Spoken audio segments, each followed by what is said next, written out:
너무나 큰 충격을 받아서 영상을 만들어야 할지 말아야 할지 무척 고민을 했는데요.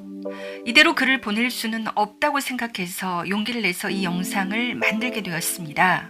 이성균 씨가 왜 마지막으로 어쩔 수 없다, 이것밖에 방법이 없는 것 같다, 이런 말을 할 수밖에 없었을까요? 너무나 아까운 배우 이성균 씨가 그만 세상을 떠나고 말았죠. 목숨까지 버린 것에 대한 충격과 안타까움으로 우리나라뿐 아니라 세계에서도 추모 물결이 일고 있어요. 그는 10월에 첫 조사를 받기 시작해서 2차례에 걸쳐 정밀 검사를 받았는데요. 그 검사에서 모두 음성으로 나왔죠. 음성이라는 것은 그 성분이 검출되지 않았다는 것입니다. 이렇게 검사를 해서 성분이 나오지 않으면 대부분 수사를 종결한다고 해요. 그런데 경찰은 수사를 멈추지 않고 더욱 강도 높은 수사를 진행했습니다. 3차 조사를 한 것인데요. 그게 12월 23일이었고 그것도 무려 19시간에 걸친 밤샘 수사였습니다. 경찰은 상대방의 동의를 얻어서 이런 수사를 했다고 말을 하고 있는데요. 수사하는 사람들에게 잘 보여야 하는 피의자 입장에서 그들의 요구를 거절할 수가 있었을까요? 경찰이 왜 중요하냐면요. 경찰에서 먼저 조사를 해서 죄가 있다고 판단되면 검찰에 넘기는 것을 결정하기 때문이죠. 피의자와 관련 서류를 보낸다는 의미로 송치라고 하는데요. 경찰이 무혐의로 수사를 끝내느냐, 아니면 검찰로 넘겨서 재판을 받게 하느냐가 달려 있습니다. 그래서 혐의를 받는 피의자 신분이었던 이성균 씨가 경찰에 밉보이면 큰일 나는 거죠. 그 사람들한테 잘 보여야 되기 때문에 이성균 씨는 최대한 경찰에 협조적이었고요. 그리고 그들의 요구에 물론 동의를 했겠죠. 잘 보여야 되니까요. 그리고 이런 수사는 이렇게 길게 가지도 않는다고 합니다. 거의 2달 반 정도, 이렇게 긴 이런 수사가 없다고 합니다. 성분이 안 나오면 끝내니까요. 그런데 계속했죠. 그 이유가 무엇일까요? 경찰은 내사 단계에서 연예인의 이름을 흘렸거든요. 보통은 이렇게 하지 않는다고 합니다. 내사라는 것은 범죄 혐의가 있는지 없는지 모르는 단계에서 그 안에서 이게 범죄인가 아닌가를 판단하기 위해서 수사하는 것을 내사 단계라고 하거든요. 이때 이름을 공표하지 않는다고 해요. 특히 연예인이잖아요. 연예인은 이미지가 한번 망가지면 거의 생명이 끝난다고도 볼 수 있잖아요. 그런 사람의 이름을 거론을 한 것입니다. 그런데 이성균 씨뿐만이 아니었죠. 지드래곤 씨마저 내사 단계에서 이름을 공표를 했는데요. 왜 경찰은 내사 단계에서 이들의 이름을 공표를 했을까요? 그게 일단 첫 번째 의문이고요. 두 번째 의문은 그 성분이 나오지 않았는데도 계속해서 이렇게 더욱 강도 높은 수사를 한 이유가 무엇일까요? 지드래곤 씨는 혐의 없음으로 풀려났죠. 왜냐하면 그 여자가 이렇게 진술을 했기 때문입니다. 자기가 직접 한 거는 본 적이 없다, 이렇게 말을 했어요. 그런데 이 이성균 씨에 대해서는 이 여자가 자기가 직접 봤다는 식으로 말을 했죠. 그런데 이 여자는 왜 그렇게 이성균 씨를 못 잡아먹어서 안달이었을까요? 이 여자는 경찰과 형량 거래를 한 것으로 추정이 됩니다. 대부분 그렇게 한다고 해요. 이런 범죄 관련 사람들에게는 네가 알고 있는 다른 사람을 얘기하라고 한다고 합니다. 그렇게 하면 형량을 줄여주겠다고. 그렇게 해서 이 연예인들의 이름이 나온 거고요. 근데 두 사람을 공표를 했는데 한 사람이 풀려나 버렸어요. 그러면 자존심을 구길 대로 구긴, 그리고 국민들의 비난이 쇄도했죠. 너무 무리한 수사 아니냐. 이러자 이성균 씨만이라도 잡아야겠다고 생각을 했던 걸까요? 수사팀은 더욱 강도 높은 수사를 하게 된 거죠. 19시간에 걸친 밤샘 조사. 그러나 상대방의 동의를 얻었고 강압수사는 없었다고 말하고 있습니다. 하지만 이게 강압수사지 뭐가 강압수사입니까? 경찰 입장에서는 강압수사가 아니었겠죠. 때리거나 욕하지 않았을 테니까요. 때리거나 욕하지 않으면 강압수사가 아닙니까?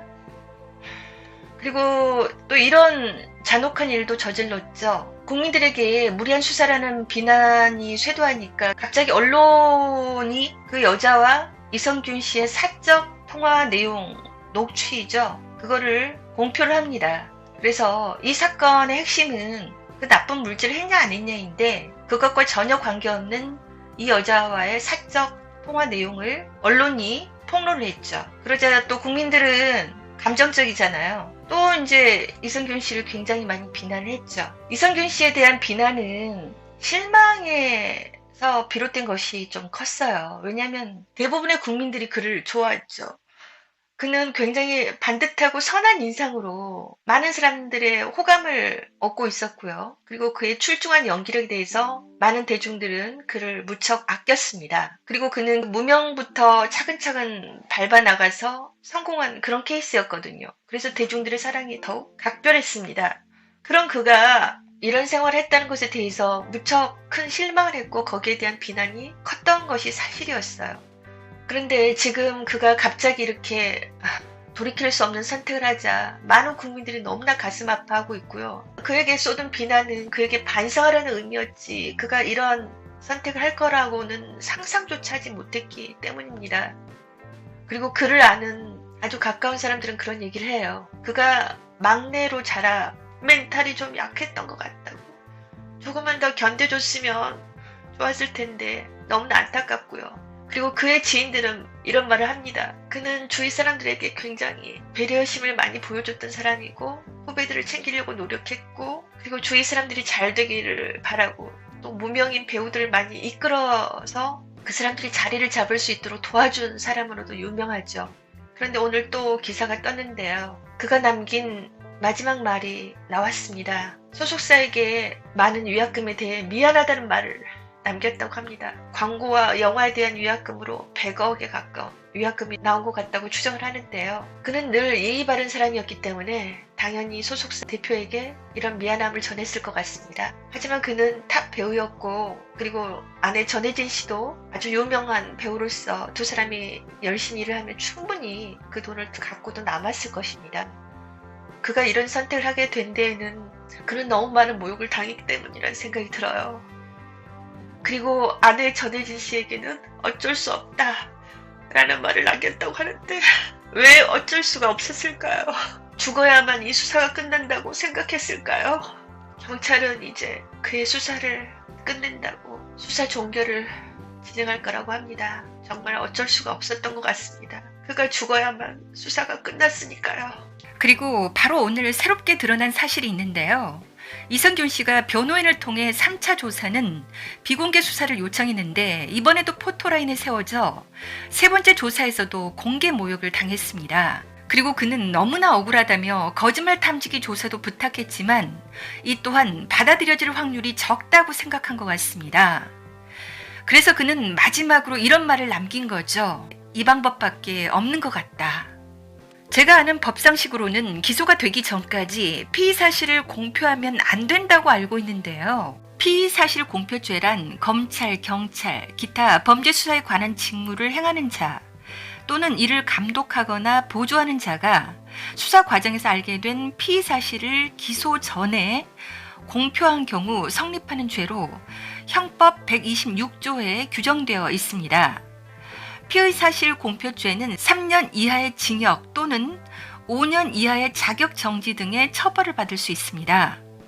이는 헌법상 무죄 추정의 원칙을 실현하기 위한 규정으로 아직 입증되지 않은 피의 사실 공표로 부당한 인권 피해를 입는 것을 방지하기 위한 것이죠. 또한 신문 기자에게 알려주는 경우 또는 비밀을 유지할 법률상의 의무가 있는 자가 신문 기자의 기록 열람을 묵인한 경우도 신문의 특성으로 보아 공표하는 것으로 본다고 나와 있습니다. 그는 기소가 되기 전에 내사 단계에서 이름이 공개가 되었고 많은 대중과 언론들에게 질타와 비난을 받았습니다. 그리고 저 또한 예외가 아닙니다. 너무나 죄송합니다. 이런 말할 자격도 없겠지만 이제 평안해지시기를 기도하겠습니다. 그런데 언론과 경찰은 반성 안 하나요? 사과해야 되지 않을까요? 그리고 피의 사실을 공표한 것에 대해서 언론과 경찰은 법적 책임 져야 되지 않을까요?